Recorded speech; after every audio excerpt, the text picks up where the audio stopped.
창세기 25장입니다.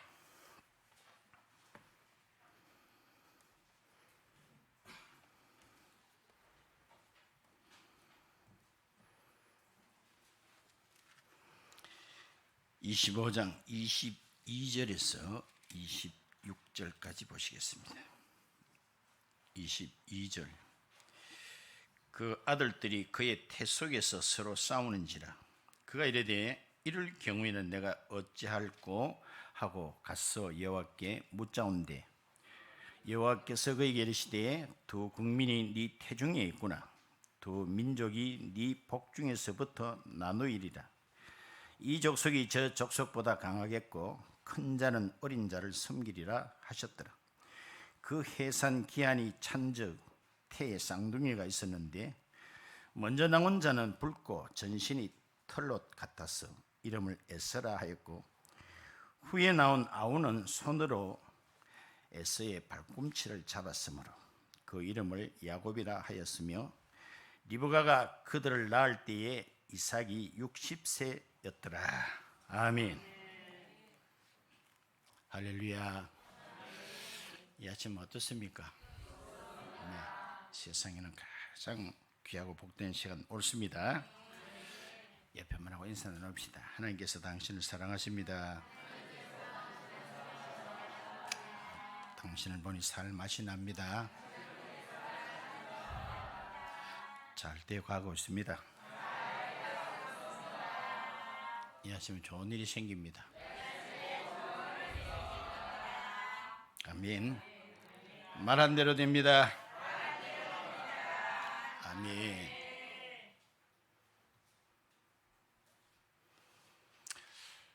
어떤 운동장에서 달리기 시합을 하고 있습니다. 어떤 선수가 저 뒤에서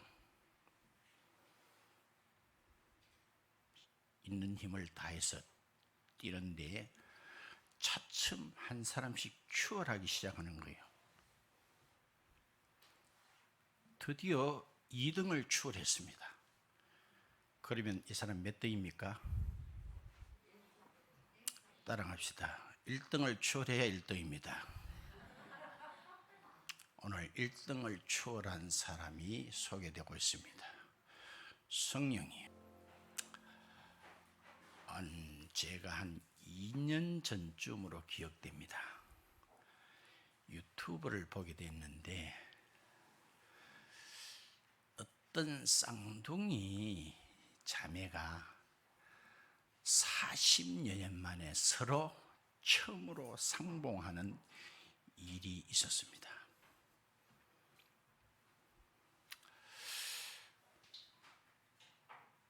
쌍둥이 중 한 사람은 국내에 있게 됐고 한 사람은 미국에 가 있게 됐습니다.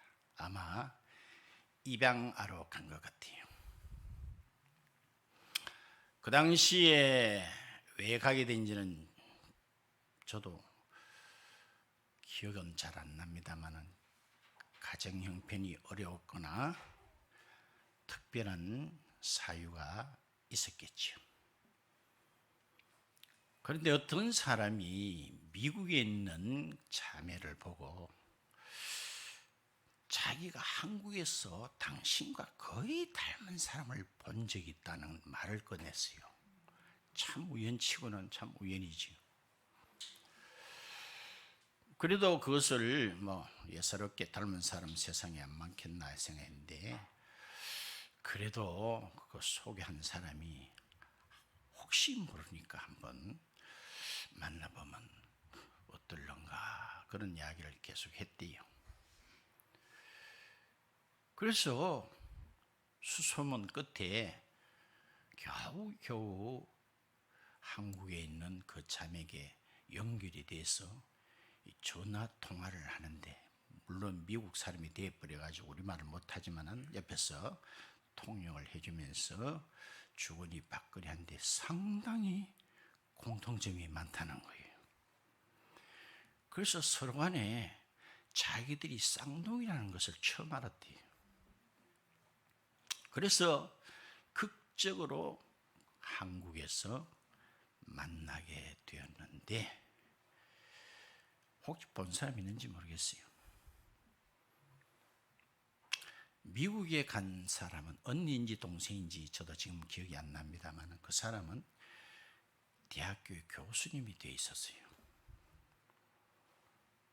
거기에 반면에 한국에 남아있는 사람은 무속인이 되었습니다.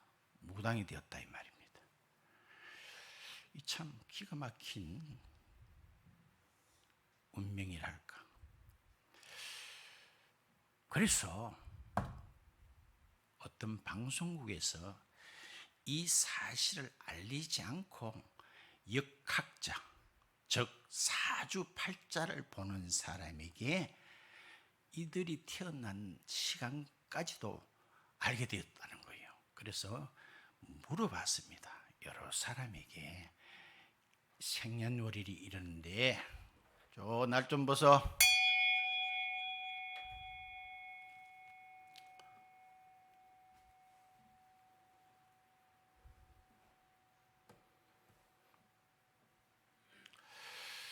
이 사주팔자 보는 사람들은 생년월시만 있으면 자기 나름대로 뭔가 이렇게 풀어내잖아요.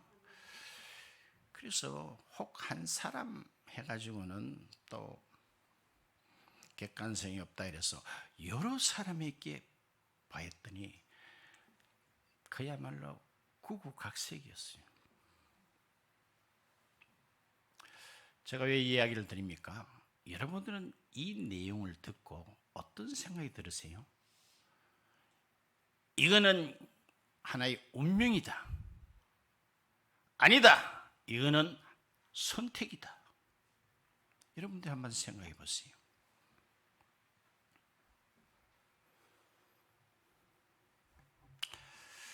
부모가 아이를 낳게 되면 해야 되는 일들이 많겠죠. 그 중에 가장 중요한 일이 있다면 따라합시다. 아이의 이름을 짓는 것이다. 어쩌면 가장 중요할지 몰라요. 왜냐하면 이 이름은 이 아이의 평생을 따라다니고 또한 이 아이의 정체성을 그대로 드러낸다고 말할 수 있습니다. 오늘 본문에 이삭의 아내 리브가가 드디어 출산을 하게 됐는데 놓고 보니 쌍둥이였더라는 거예요. 먼저 나온 형의 이름을 에스라고 붙였고 뒤에 나온 동생의 이름을 야곱이라고 붙였다고 성경은 말하고 있습니다. 자, 에서는 우리가 큰 관심이 없습니다. 자, 야곱의 이름 뜻은 오늘 본문에도 그 뜻이 그대로 나와 있습니다. 따라합시다. 발꿈치를 잡다. 그게 야곱 이름의 뜻이에요. 비슷한 말입니다만은 남의 다리를 걸다 그런 뜻이에요. 심지어 히브리 동사 아카브에서 이 야곱이라는 말이 나오는데 그 아카브는 속이다는 뜻을 가지고 있습니다. 뒤에도 계속 나옵니다만 야곱은 속이는데 상당히 명수입니다.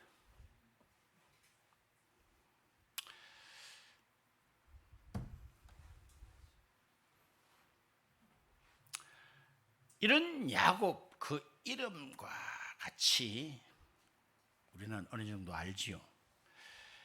야곱에게 크게 배울 만한 것이 없다라고 저는 그렇게 생각을 합니다. 그런데도 성경은 이 야곱에 대해서 상당한 부분을 기록하고 있습니다. 그의 아버지 이삭 보세요. 몇 줄 안 쓰고 끝. 그런데 야곱은 앞으로 뒤로 계속 나와요. 왜 그럴까요? 감히 말씀드립니다. 그것은 오늘 저와 여러분이 바로 야곱이라는 거예요.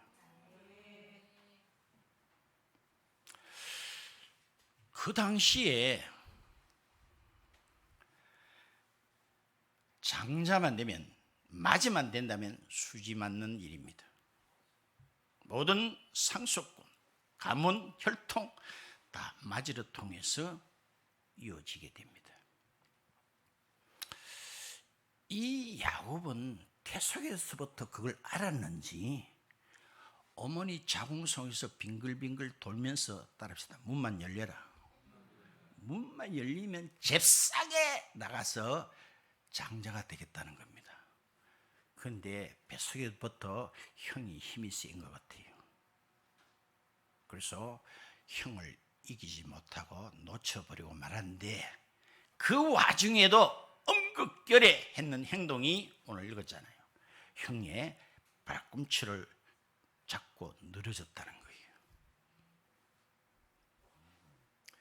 그런데 앞으로 이것이 큰 문제의 발단이 된다는 겁니다. 지난번 이야기 말씀 나눈 적 있죠. 우리는 공짜 하면 뭐랍니까? 양저물도 마신다는 말 있잖아요.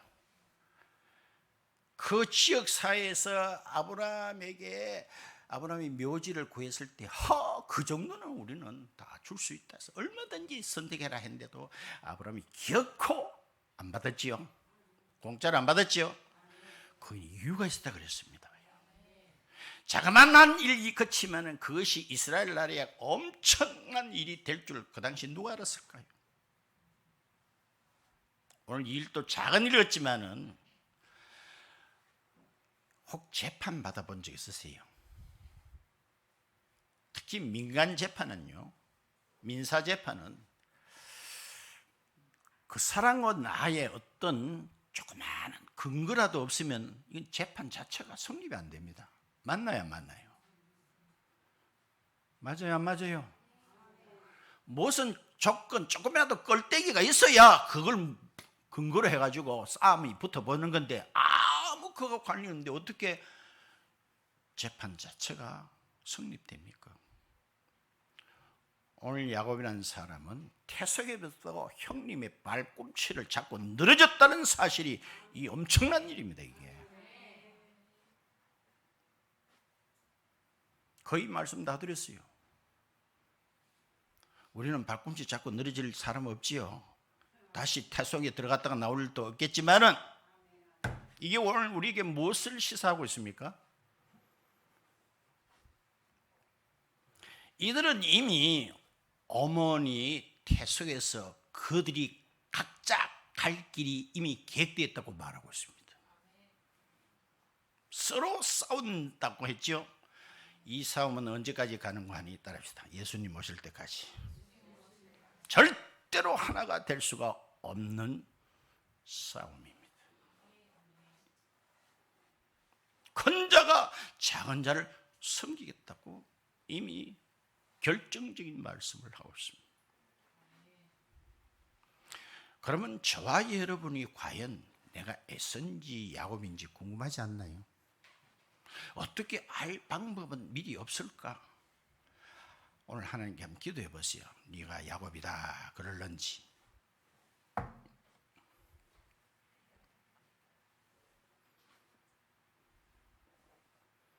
어떻게 알 수가 있을까요? 궁금증만 가지고 천국 갈 때까지 소가리 하면서 그리 살면 되겠죠. 내가 에서인지 야곱인지 도저히 확신이 안 선다.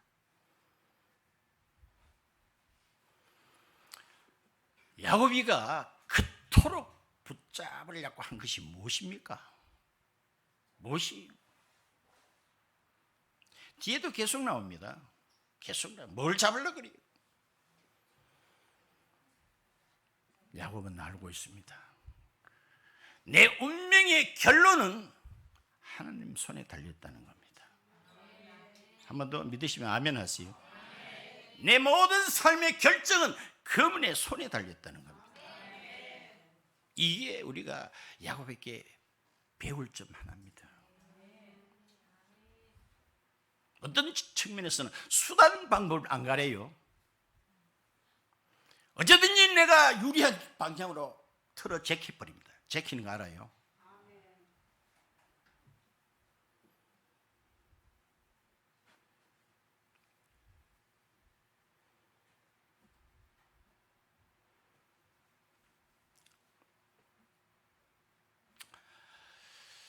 우리 하나님은 어떤 누구에게도 빚지신 적이 없습니다.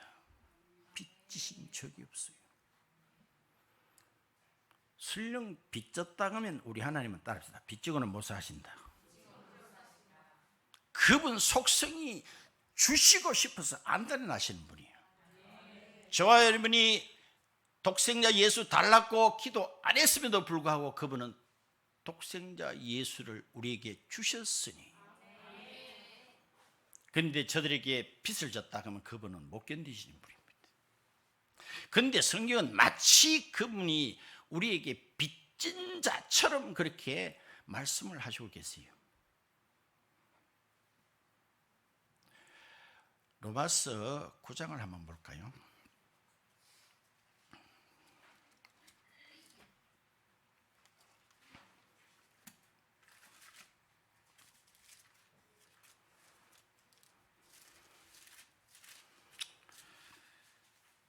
로마서 9장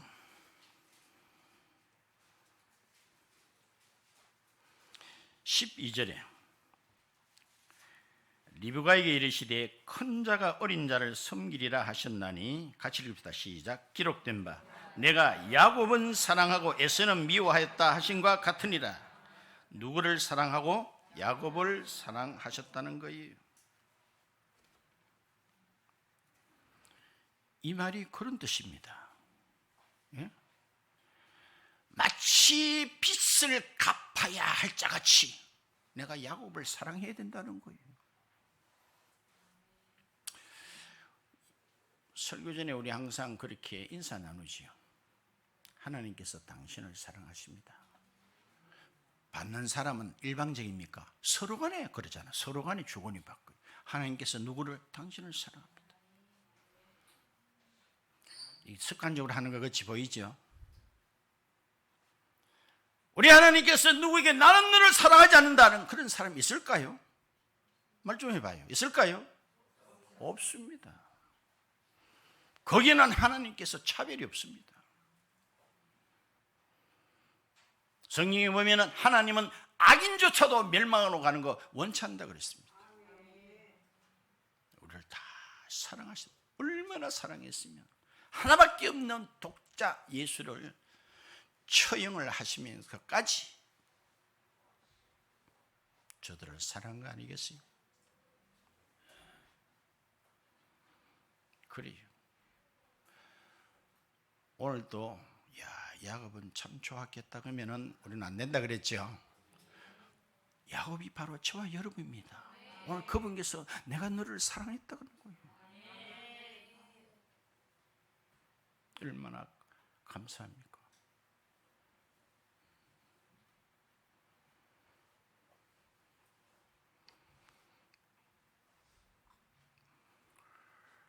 전에 우리나라 지금 요새 안 나올 때보다 배용준이라는 남자 탤런트가 아주 잘생긴 연예인이 있었죠.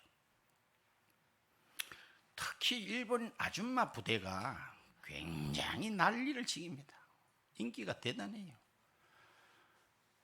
그래서 이 배용준 씨가 오늘은 어디에 있고 이런 것까지도 맨날 추적한다요.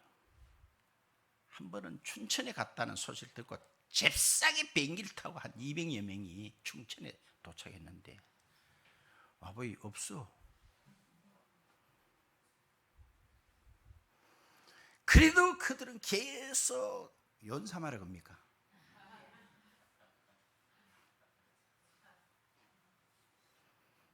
봐요.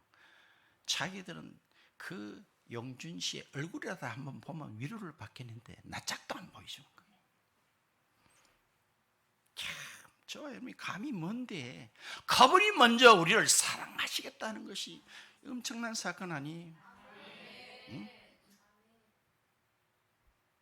저와 여러분 감이 뭔데?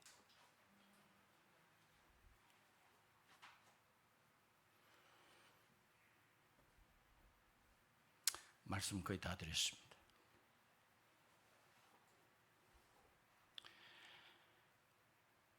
야곱에게 잘 있는 점 하나를 발견한다면 그는 무엇을 붙잡았습니까? 그래요.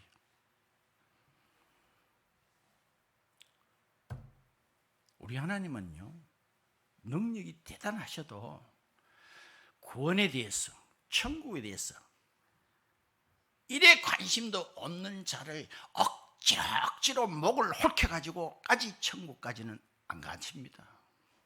어떻게 생각하세요? 나는 아무 관심도 없는데 내 모가지를 홀켜가지고 거의 천당까지 끌고 가시는 분은 아니라는 겁니다. 오늘 야곱의 차이가 어디 있습니까? 나는 거의 하나님의 복을 받아내야 되겠다는 겁니다.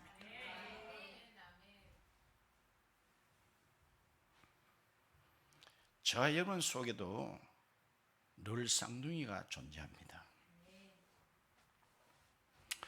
쌍둥이의 특징 중에 하나는 따릅시다. 간발의 차이다. 한 몇 년 먼저 태어나서 애서가 됐습니까? 제가 볼 땐 시간 없지만 한 5분 먼저 태어났지 싶어요. 억울하잖아요. 5분 늦게 나와가지고 차자가 돼버렸어요. 저는 똑같다고 생각합니다. 천국, 지옥도 간발의 차이라고 봅니다. 간발이 종이 한 장 차이다. 안 믿는 그들보다 저 애들이 엄청납니까?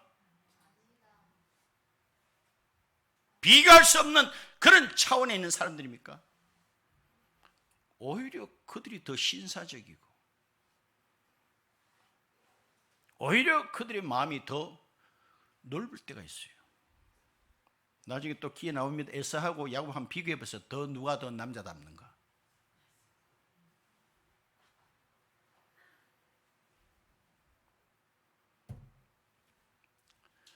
그래요.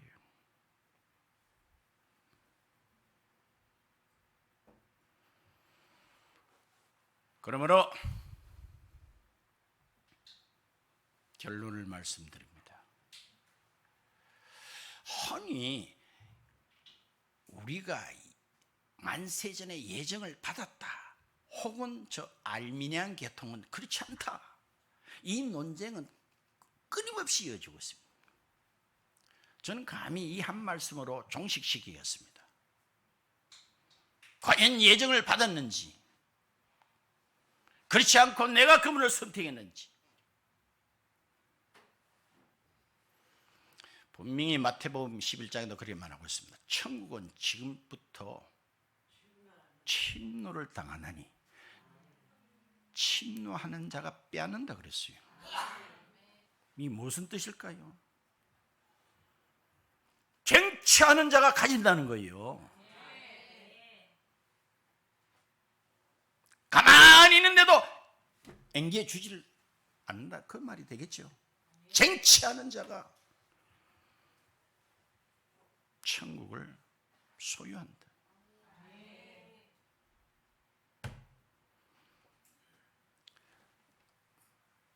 우리는 어떤 행동을 했기 때문에 구원받는다라고 저는 절대로 보지 않습니다. 그 말이 그 말 아닙니까? 할지 모르지만은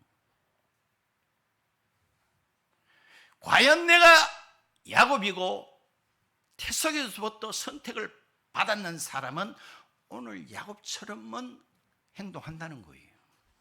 말이 복잡합니까? 몇 바퀴 돌리고 나니 무슨 말인지 잘 모르겠습니까? 우리가 어떤 행동을 함으로써 그것이 공로가 되고 근거가 돼서 천국 구원받는 건 아닙니다만, 그러나 우리가 구원받는 증거가 뭐예요?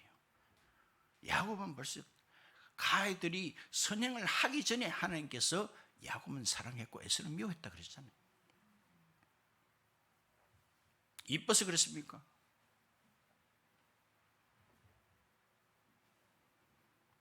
분명한 것은 선택받은 자는 야곱처럼 답서 행동한다.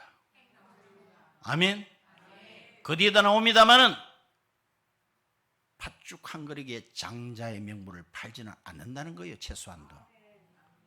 맞아 안 맞아요? 뭐 한 그릇에? 팥죽 한 그릇에 장자의 명분하고 바가치기를 하진 않는다는 거예요. 오늘 교회에 나오진 바가치기 한 사람 없습니까? 아주 우습게 보는 거예요. 아주 우습게 보는 거예요. 여러분, 이 주일 복된 날 예배 드리는 게 우습습니까? 어떻게 생각하세요?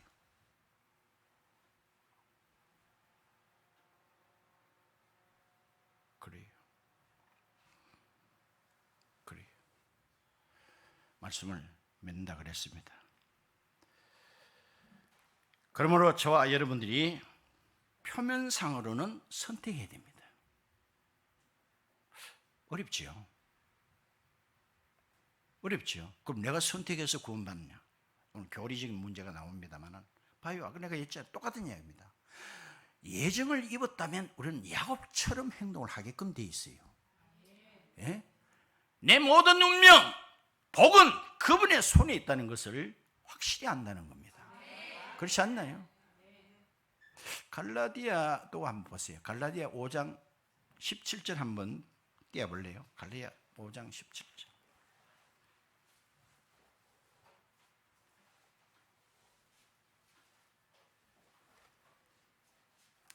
5장 17절에 육체의 소욕은 뭘 거스리고 성령은 또한 뭘 거스리요?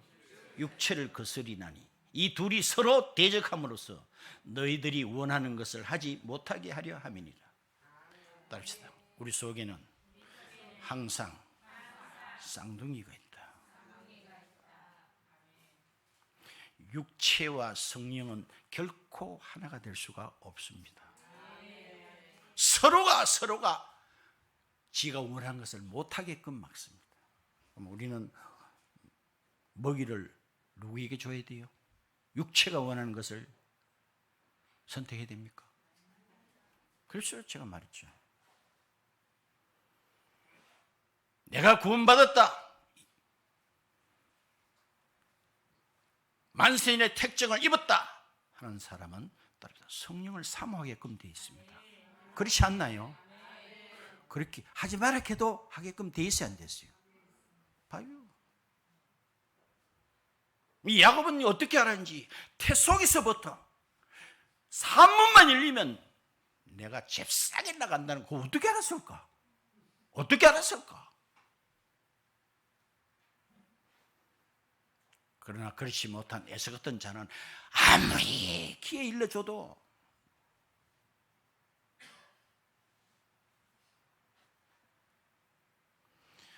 그러면 저와 여러분 오늘 내가 에서인가 야곱인가 확정된 겁니다. 확정됐습니다.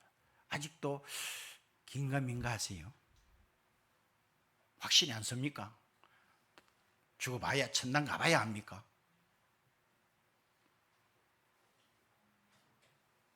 그렇죠? 태 속에서 갈 길이 벌써 결정이 되어 있습니다. 계획이 되어 있습니다. 서로 싸우는데 큰 자가 작은 자를 섬기겠다고 하나님께서 결정을 하셨습니다. 누가 큰 자고 누가 작은 자입니까?